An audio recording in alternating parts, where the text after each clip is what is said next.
Kami semalam, Pak, lagi tidur dan tahu-tahu pas bangun subuh-subuh kami udah digali, Pak, kayak gitu. Kami udah diuruk cuman seleher dan kami nggak bisa ngomong apa-apa. Nah, waktu kami melek, kami sadar itu kami ngelihat sosok seperti itu, Pak.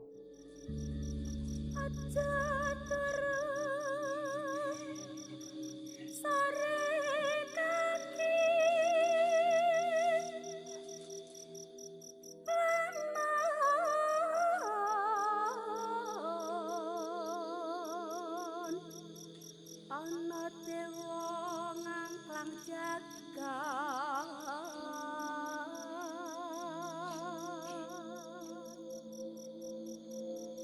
nyangking bokor kencanane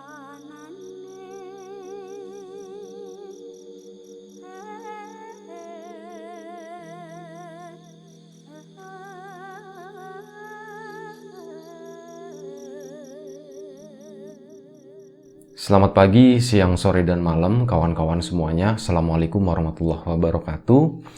Cerita ke-297 di Lapak Horor ini masih datang dari salah satu kawan subscriber namanya Pak Hakim. Pak Hakim itu adalah seorang kontraktor yang biasa megang proyek-proyek kayak pembangunan menara BTS, menara-menara ponsel kayak gitu. Mungkin kawan-kawan familiar dengan itu ya. Nah, itulah proyek-proyek yang dipegang sama Pak Hakim. Pernah ada satu kejadian di luar nalar yang pernah dialami sama Pak Hakim dan timnya, bawahan-bawahannya, saat mengerjakan sebuah proyek di suatu daerah yang nggak disebutkan daerahnya tepatnya di mana. Dan sebelum kita cerita, seperti biasa gue pengen ngucapin banyak-banyak terima kasih buat kawan-kawan subscriber semuanya. Terima kasih buat kawan-kawan yang udah kasih support, udah kasih dukungan. Terima kasih juga buat kawan-kawan yang udah kasih like, udah nge-share ke yang lainnya. Gak lupa juga, terima kasih banyak buat kawan-kawan yang udah ninggalin komentar. Balik lagi ke Pak Hakim tadi. Jadi ceritanya waktu itu Pak Hakim itu mengerjakan sebuah proyek tadi, proyek pembangunan menara BTS atau menara yang dipakai untuk telepon seluler gitu ya. Kawan-kawan familiar, di kampung-kampung itu banyak gitu ya, dari kota sampai ke daerah-daerah pelosok sekarang itu udah ada. Nah, ceritanya waktu itu Pak Hakim lagi mau ngebangun itu, kan prosesnya tuh panjang ya. Dari mulai survei lokasi, pertama kan ya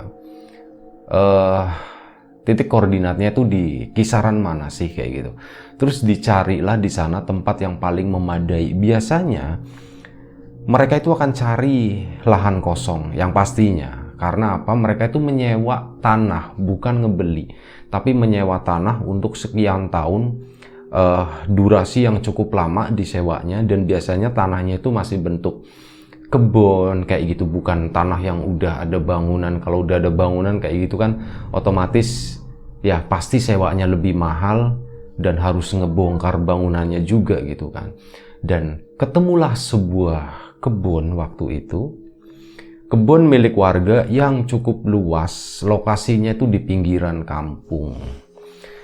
Kebunnya itu sebagian itu dipenuhi pohon-pohon tinggi gitu ya. Masih banyak pohon kelapanya, masih banyak pohon duet, masih banyak pohon waru kayak gitu. Pohon randu pun ada, dan sebagian lagi itu cuman kayak ditumbuhi ilalang-ilalang kayak gitulah.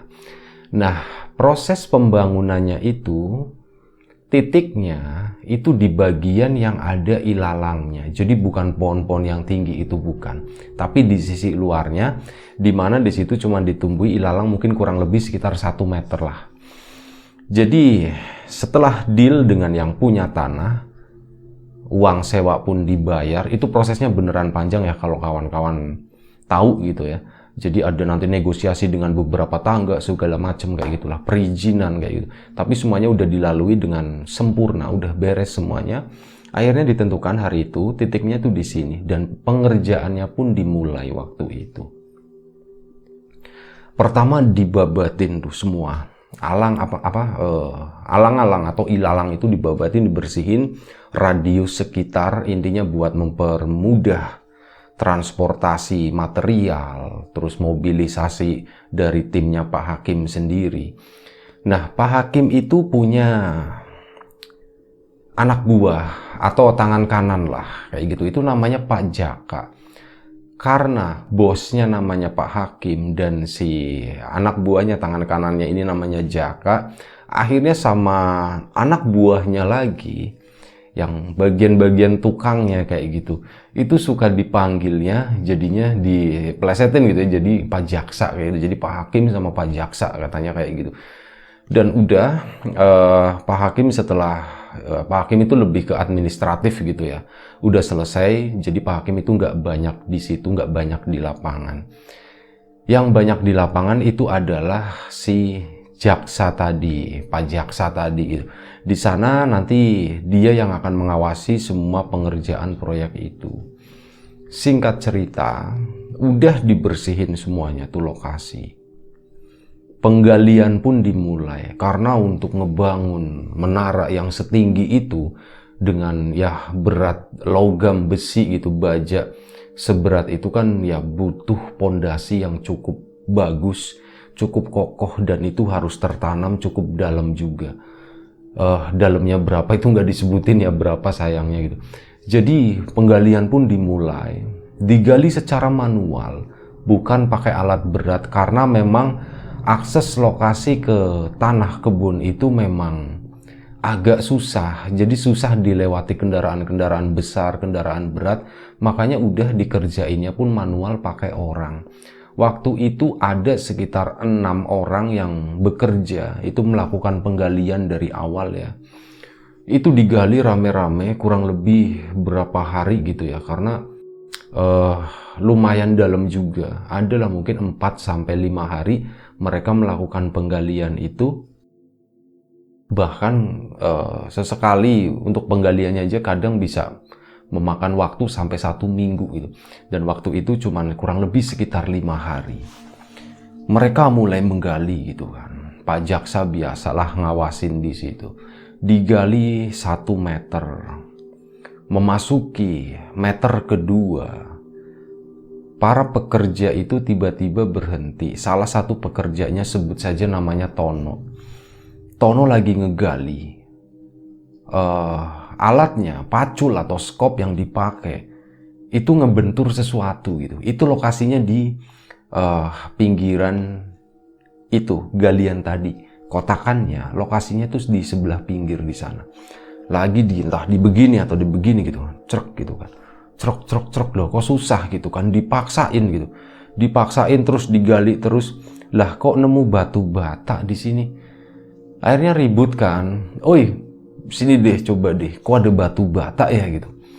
Wah itu batu bata apaan gitu, kok ada di dalam situ gitu, jangan-jangan di bawahnya ada rumah lagi atau apa gitu kan. Digali terus. Karena bentuknya itu udah mulai agak kelihatan, ternyata itu ngebentuk kotakan. Mereka pun menggalinya jadi pelan-pelan gitu. Pelan-pelan bilang sama Pak Jaksa, Pak Jaksa, ini kita nemu ada batu bata sama ada batu-batu besar nih Pak. Kayaknya ngebentuk sesuatu nih Pak gitu. Nah kata Pak Jaksa, ya udah gali aja gitu, gali aja, ambil aja, kata Pak Jaksa tuh kayak gitu. Cuman mereka, para pekerja galian itu, mereka tuh kayak punya firasat gitu, kayak punya perasaan kalau sesuatu ini yang mereka temukan itu adalah bukan sesuatu yang sembarangan gitu, bukan sesuatu yang bisa dikurang ajarin kayak gitu, bisa seenaknya kayak gitu. Tapi lebih ke sesuatu ini kayaknya dilihat dari bentuknya, ini kayaknya makam deh kayak gitu, kata Tono waktu itu ke teman-temannya. Dan teman-temannya pun mengiyakan. Mereka jadi agak sedikit ragu, agak sedikit gimana ya gitu. Gimana nih ngasih tahu Pak Jaksa supaya ya jangan di sini lah, ini tuh makam loh gitu. Ini ada makamnya, gimana nih kalau nanti diuruk, kalau misal yang punya marah gitu kan. Nah, kata Pak Jaksa, udah ambil aja itu makam udah tua kok, udah kekubur juga, kata Pak Jaksa. Dan beneran pelan-pelan kan mereka gali, pengen tahu bentuknya itu seperti apa. Ternyata emang bener itu adalah sebuah makam yang cukup panjang. Panjangnya itu lebih dari 2 meter. Itu adalah makam lama yang terdiri dari tumpuk-tumpukan bata sama ada batu-batu besarnya seperti itu. Meskipun bentuknya nggak perfect sempurna kotak seperti itu, tapi itu kelihatan jelas. Itu adalah sebuah makam dan makam tua. Tapi ya mau gimana lagi gitu kan. Bos udah bilang angkat aja ya, mau gimana lagi sekali lagi. Akhirnya mereka pun, Tono dan kawan-kawan pun ngebongkar itu, udah angkatin aja lah. Bata-batanya dirapiin gitu ya, dicukilin kayak gitu. Dirapiin, diangkatin ke atas, ditaruh di atas kayak apa ya? Apa sih namanya? Ya pokoknya kayak plastik alas lah kayak gitu, dikumpulin di situ. Ditaruh di situ, terpal. Nah, lupa mau nyebut terpal aja lupa. Ditaruh di atas terpal situ. Dikumpulin. Mereka terus melanjutkan penggalian ke bawah lagi, ke bawah lagi, ke bawah lagi, sampai mereka tuh ngebentur sesuatu juga, cetak gitu. Loh, ini apa? Ini tuh nah, yang benda yang ditemukan itu adalah semacam tempayang. Kayak kuali kayak gitu. Kuali dari tanah tapi kondisinya pecah gara-gara kebentur gitu ya. Itu udah pecah, ya itu diangkat lagi. Pokoknya apapun yang ditemuin di situ, mereka tuh agak deg-degannya tuh begini. Ini kan galian masih dalam nih. Kalau misal kita gali terus kita nemu mayat orang atau kerangkanya yang makam ini gimana ya gitu. Mereka masih berpikir kayak gitu, semoga nggak nemu. Dan akhirnya penggalian itu dilanjutin terus sampai maksimal ya berapa meter gitu dalamnya. Dan apa ya, sesuai dengan apa yang mereka inginkan, apa yang Tono dan kawan-kawan inginkan, semoga nggak menemukan apa-apa. Dan alhamdulillahnya sampai ke bawah itu lancar-lancar aja, nggak ada apa-apa gitu, nggak menemukan kerangka, nggak menemukan, mungkin karena udah termakan usia ya, kerangka kayak gitu juga udah hancur kan.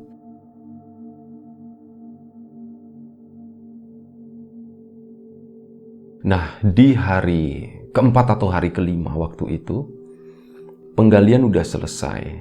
Tapi hari itu, pagi itu, Pak Jaksa kok nggak nongol ya. Biasanya kan dia yang mengawasi proyek ini, karena dia mandornya begitulah. Kok Pak Jaksa nggak nongol gitu. Jadi, wah ini gimana nih, selanjutnya kita harus ngapain nih. Galian udah hampir selesai. Dan ya udah, kita santai-santai aja nunggu instruksi gitu kan. Dan sampai bener aja, kurang lebih jam 10 pagi mereka itu udah menyelesaikan semuanya penggalian. Tapi karena belum ada perintah, mereka juga nggak berani melakukan apa-apa gitu kan, takutnya salah. Ditungguin sampai sore, Pak Jaksa nggak datang juga. Ini kemana sih orang gitu. Ini kalau kayak gini nanti tambah lama lagi, nggak selesai-selesai gitu kan. Udah mulai pada ngeluh. Jadi Tono dan kawan-kawan itu istirahatnya, tidurnya itu di lokasi penggalian itu. Karena mereka sebenarnya itu bukan siapa, Pak Hakim, Pak Jaksa, dan para tim penggali itu, mereka nggak tinggal di situ, bukan daerah situ. Mereka itu dari luar kota. Dan ya Tono dan kawan-kawan, mereka tinggalnya di situ. Sementara Pak Hakim itu pulang ke kotanya, Pak Jaksa itu pulang pergi dari rumah ke situ, karena jaraknya cuma sebelahan gitu ya, kotanya tuh sebelahan. Nah, Tono dan kawan-kawan kan mereka menginap di sana waktu itu. Malam itu kerasa kok aku masih kepikiran ya dengan yang kita bongkar itu loh, itu yang ada di atas terpal itu yang sekarang teronggok, tertumpuk di sana gitu. Marah nggak ya yang punya ya temennya, udahlah tenang aja, santai aja. Kalau marah kan biasanya ada yang sakit, ada yang kesambet gitu kan. Ini kan kita nggak ada apa-apa katanya, kata temennya Tono itu. Dan keesokan harinya, intinya malam itu mereka seperti biasa menikmati malam di tenda shelter dadakan kayak gitu, bikin api unggun, bikin teh kayak gitu, ngobrol sambil ngerokok. Capek pun tidur mereka di sana. Nah, keesokan paginya lanjut kerja lagi. Tapi Pak Jaksa itu nggak datang lagi. Ini adalah hari kedua Pak Jaksa nggak datang. Sebenarnya ada apa gitu kan. Gini aja, Ton, teleponin Pak Jaksa katanya. Telepon. Ini darurat kan gitu. Kita harus ngapain lagi? Diteleponin lah sana. Nah akhirnya apa? Tono pun nelponin. Jadi Tono itu sebenarnya bisa aja nelpon. Cuman ya kalau masih sehari janganlah gitu. Takutnya Pak Jaksa memang lagi ada urusan. Nah hari kedua mau nggak mau kalau nggak nelpon juga nanti takutnya disalahin. Akhirnya Tono tadi pun nelpon. Diteleponin Pak Jaksa. Tut, tut, tut. Sekali nggak diangkat. 2 kali nggak diangkat. Yang ketiga diangkat. Halo, Assalamualaikum. Waalaikumsalam. Suaranya adalah suara seorang perempuan. Ini saya istrinya Pak Jaka gitu. Kenapa Ton? Katanya. Oh ibu, ini Tono sama istrinya Pak Jaksa itu udah kenal, udah tahu ya. Jadi begitu ngeliat nama Tono langsung tahu itu Tono. Ton, kenapa Ton? Ada apa Ton? Tumben nelpon. Ini bu mau nanya, Pak Jaksa kok nggak masuk ya? Nggak masuk ke rumah ya? Nggak masuk ke rumah. Kok nggak ke tempat, ke lokasi gitu? Oh iya, bapak tuh lagi sakit dari kemarin. Katanya. Wah, bapak sakit, bu. Sakit apa, bu?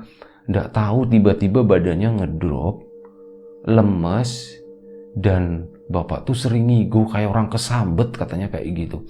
Kalau ditanyain cuman bengong aja, kayak gitu. Makanya kita juga bingung gitu kan. Bapak tuh nggak ngapa-ngapain tuh di rumah, cuman tiduran doang gitu. Oh gitu ya bu ya. Udah ngasih tahu Pak Hakim belum katanya. Saya juga nggak tahu kata istrinya kan. Ya udah nanti saya telepon Pak Hakim deh. Akhirnya apa? Telepon sama Pak Hakim.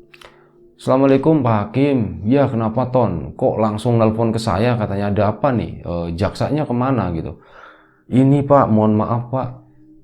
Pak Jaksa itu lagi sakit 2 hari ini udah nggak datang ke lokasi. Saya tadi nelpon ke rumahnya, yang angkat istrinya dan katanya sakitnya lumayan parah Pak, nggak bisa bangun, diajak ngobrol cuman bengong doang, kayak orang kesambet kata Tono tadi yang ceritain ke Pak Hakim. Ah masa sih kayak gitu, kok Jaksa nggak nelpon ya? Ya nggak tahu juga Pak, mungkin nggak bisa bangun itu kali katanya. Oh ya udah nanti saya coba ke rumahnya Jaksa deh, nanti kalau sempat juga saya mampir ke situ. Udah Pak Hakim pun hari itu nengokin Pak Jaksa tadi, ditengokin. Wah ternyata kondisinya bener, kondisinya itu pucat, kelihatan lebih kurus, padahal baru 2 hari sakit ya, nggak mau makan, diajak ngobrol cuman diem aja, cuman merem-melek kayak gitulah, bener-bener cuek banget. Ini kenapa ya bu ya? Saya juga nggak tahu Pak Hakim katanya. Ya udah saya ke lapangan deh, barangkali ada sesuatu gitu kata Pak Hakim. Jadi begini, Pak Hakim itu memang udah beberapa kali, beliau itu udah puluhan kali megang proyek seperti itu, dimana harus membangun di tempat-tempat yang memang mungkin dulunya jarang dijamah sama manusia gitu ya. Dan Pak Hakim itu punya beberapa pengalaman sebenarnya. Dan ini adalah salah satunya ya, pengalaman seperti ini. Jadi boleh dibilang Pak Hakim itu nggak kaget. Pak Hakim itu punya strong feeling gitu ya, kayak punya perasaan yang kuat pasti terjadi sesuatu nih di lapangan gitu. Akhirnya Pak Hakim pun langsung ke sana menuju lokasi, nemuin Tono dan kawan-kawan. Ton gimana? Kerjaan udah selesai semua.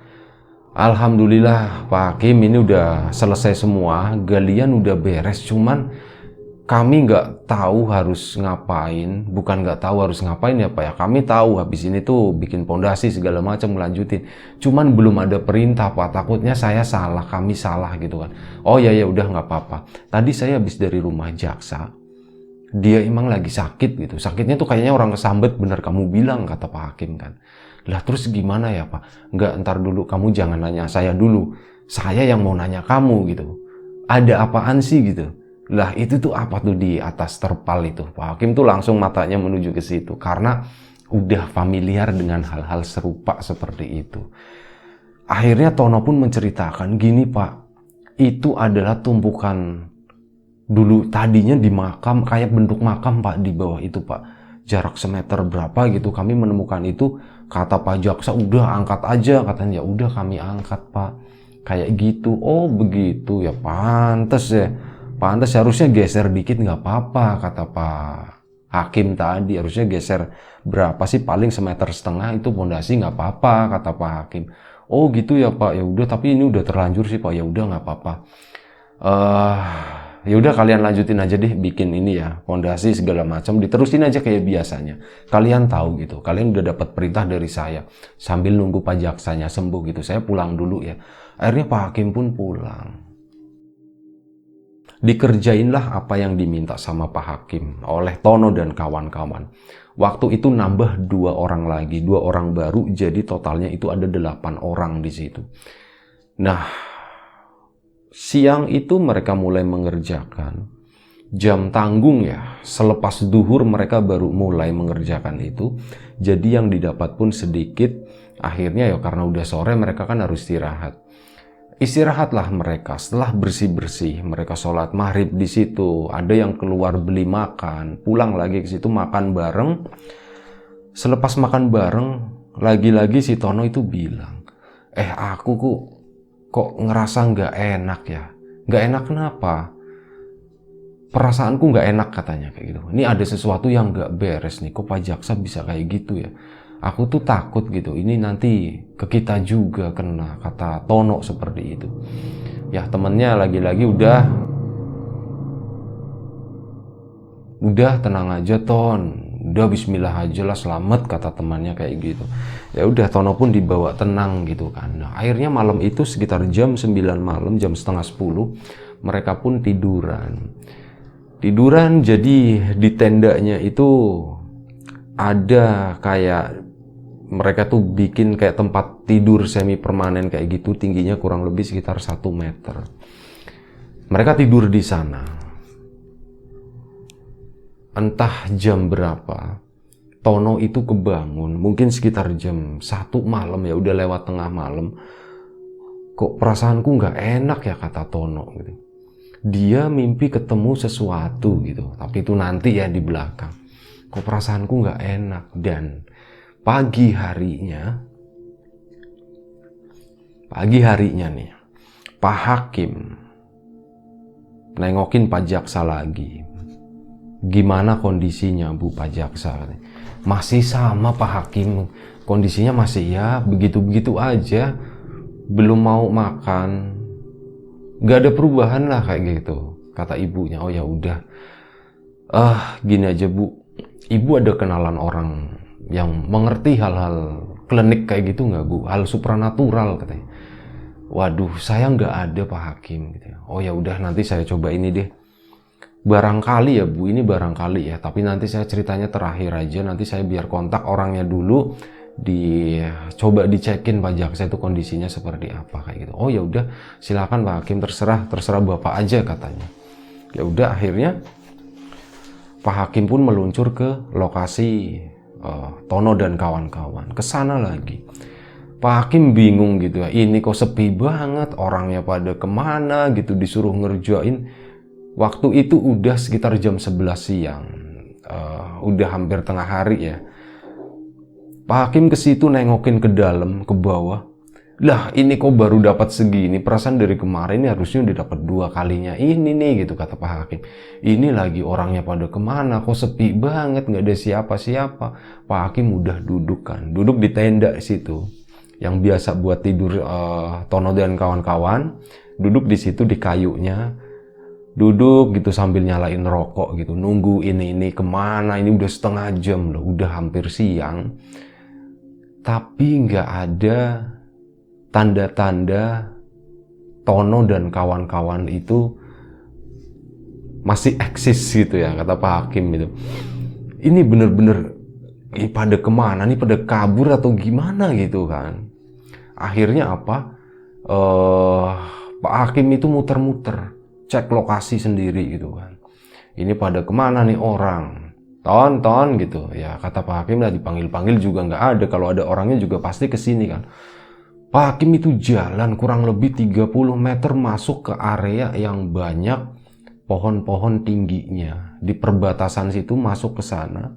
Itu termasuk tanah yang disewa juga waktu itu. Ke sana, tiba-tiba Pak Hakim berhenti. Lah, kok kalian di sini, kata Pak Hakim. disapa kayak gitu. Jadi begini, Pak Hakim berhenti itu gara-gara ngelihat ada 8 orang yang terkubur cuman seleher doang segini. Jadi cuman kelihatan kepala-kepalanya doang. Kok kalian di sini katanya. Nah, ngedenger suaranya Pak Hakim, Tono dan kawan-kawan langsung nengok begini kan. Awalnya tuh mereka merem nunduk begini kan.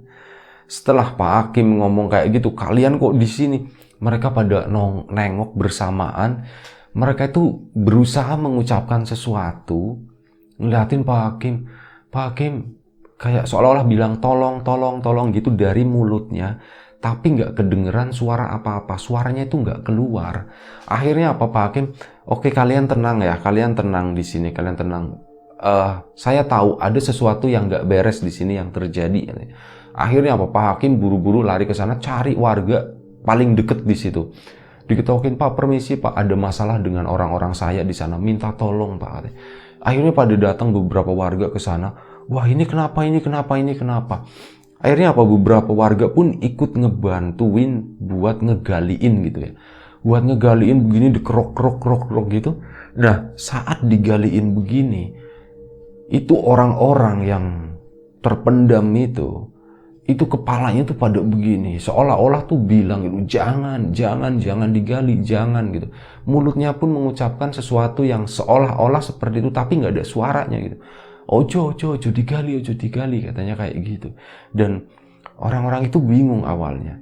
Ini ngomong apa sih gitu. Pas diperhatiin mulutnya, nah Pak Hakim juga oh itu kayaknya nggak boleh digali dulu Mas, sebentar ya Mas ya. Sebentar Mas, saya coba telepon dulu, saya coba kontak orang-orang saya. Mas, sekalian saya mau minta tolong, barangkali ada sesepuh di sini, siapapun lah orang yang mengerti hal-hal klinik, hal-hal ya seperti inilah supranatural, hal-hal gaib kayak gini, tolong Mas dibawa ke sini orangnya kayak gitu. Nah, akhirnya si beberapa warga itu pun langsung keluar lokasi, mereka adalah satu orang yang dituju. Sementara Pak Hakim itu nelpon salah satu temannya. Setengah jam kemudian, temannya Pak Hakim datang. Sementara orang yang sesepuh itu tadi pun datang ke situ. Dua-duanya datang di sana.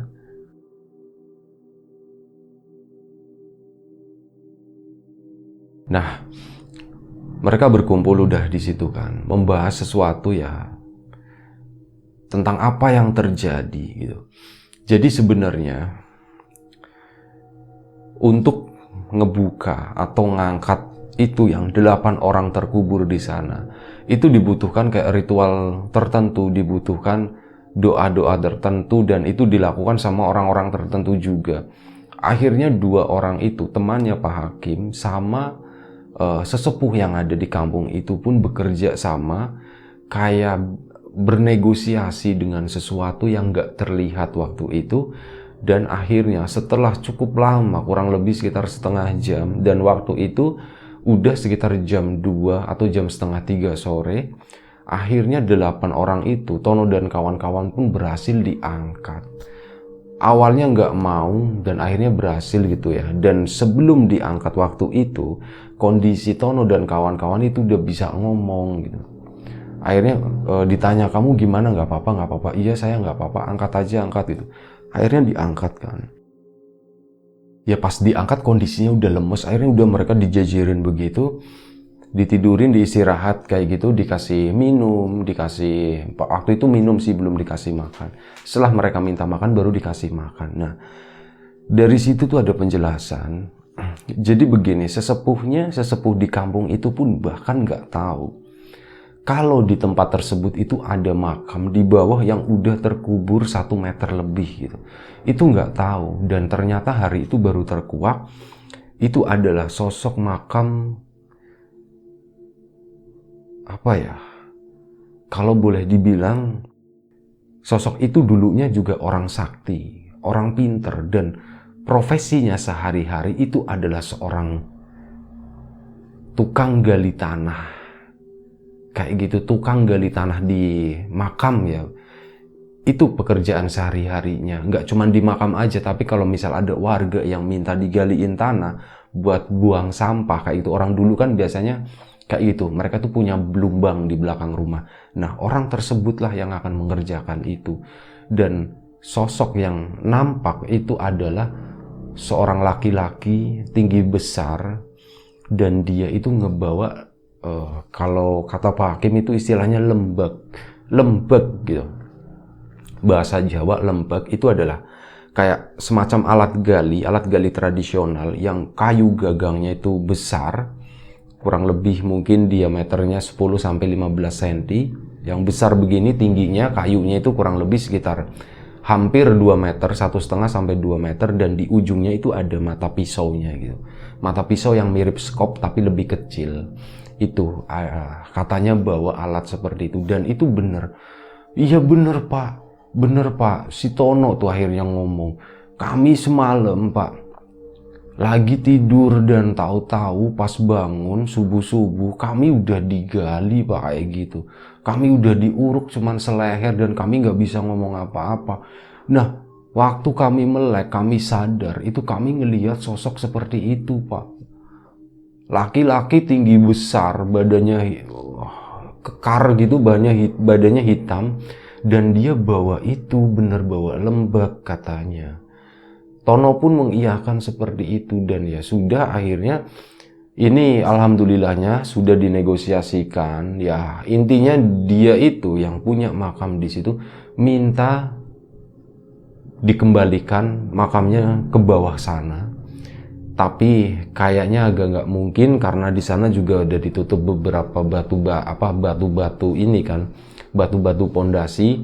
Akhirnya kami coba negosiasi untuk dipindahkan aja gimana, dan akhirnya sosok tersebut mau, ya sudah dipindahkan, tapi tidak lebih dari 2 meter katanya. Kayak gitu, akhirnya ya sudah. Hari itu juga setelah Tono dan kawan-kawan udah kembali seger buger, ya udah gini aja Pak, biar kami yang gali lagi itu dan kami akan kuburkan di sana. Dan jaraknya itu cuma 2 meter dari lokasi itu ya. Dari lokasi di mana ditemukan di situ, dan akhirnya ya batu-batu besarnya pun dimasukin ke lubang itu lagi, dibentuk mirip kayak semula saat ditemukan pertama kali sama Tono. Dan waktu itu Pak Hakim ingat Pak Jaksa. Wah, Jaksa gimana ya di rumah ini? Coba teleponin gitu waktu itu. Akhirnya diteleponin, halo assalamualaikum gitu.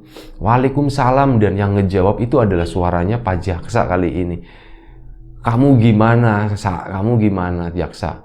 Udah beres katanya, udah nggak bengong lagi katanya. Wah alhamdulillah Pak Hakim udah sembuh Pak Hakim.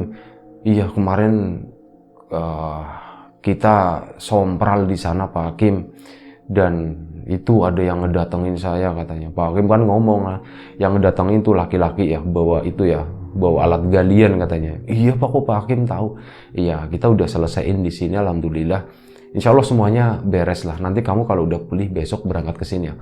Oke siap Pak Hakim. Akhirnya mereka pun balik ke sana, melanjutkan proyek itu seperti semula, dan kata Tono dan kawan-kawan, termasuk Pak Jaksa juga, selama mereka mengerjakan itu, suka kayak dilihatin atau diawasin oleh satu sosok pria yang berdiri di pojokan sana, di perbatasan antara kebun yang pohonnya tinggi-tinggi sama yang semak-semak gitu ya. Itu ada sosok pria yang berdiri di situ dan suka merhatiin mereka kerja. Katanya sih seperti itu. Dan Tono dan kawan-kawan yang menginap di situ awalnya, gara-gara kejadian itu mereka pun akhirnya nggak berani lagi menginap di situ. Tapi ada penduduk yang ya kayak menyewakan rumahnya untuk mereka tinggal di sana. Tapi ya itu lagi, itu disubsidi sama Pak Hakim. Akhirnya Tono dan kawan-kawan tidurnya di rumah penduduk, nggak tidur di kebun itu lagi kayak gitu. Dan alhamdulillahnya semuanya selesai, proyek itu berjalan, menara pun akhirnya berdiri, nggak ada korban sama sekali. Dan salah satu hal positifnya juga, warga penduduk itu jadi tahu, oh ternyata dulu ada salah satu leluhur mereka yang seperti ini gitu, yang masih ya yang sempat terlupakan gitu. Tapi sekarang akhirnya karena udah tahu, Namanya sempat disebutkan, tapi kayaknya nggak perlu juga untuk dikasih tahu di sini. Tapi ya, beliau adalah salah satu sesepuh di kampung itu yang dulunya cukup dan sangat dihormati karena beliau orang sakti dan karena beliau juga termasuk orang yang penting, suka ngebantu orang melakukan hal-hal berat seperti itu. Menggali tanah itu bukan hal yang ringan ya. Dan beliaulah salah satu orang yang biasa diandelin sama warga sekitar pada zamannya kayak gitu. Nah, kurang lebih seperti itu ceritanya. Gue mohon maaf misal ada salah-salah kata di sana sini gitu ya, karena ini kondisi juga belum fit bener ternyata, masih agak mindeng gitu ya, karena lagi banyak orang sakit sekarang. Semoga siapapun kawan-kawan yang sekarang lagi sakit, semoga cepat diberi kesembuhan. Kalau yang nggak sakit, semoga tetap diberi kesehatan. Dan ya, semoga kita diberi kemudahan dalam hal apapun, termasuk kemudahan dalam hal rizki. Terima kasih banyak. Mohon maaf sekali lagi. Jaga kesehatan kawan-kawan semuanya. Kita ambil sesuatu yang positif dari cerita ini, kita buang jauh-jauh sesuatu yang negatif. Sekali lagi terima kasih banyak. Assalamualaikum warahmatullahi wabarakatuh.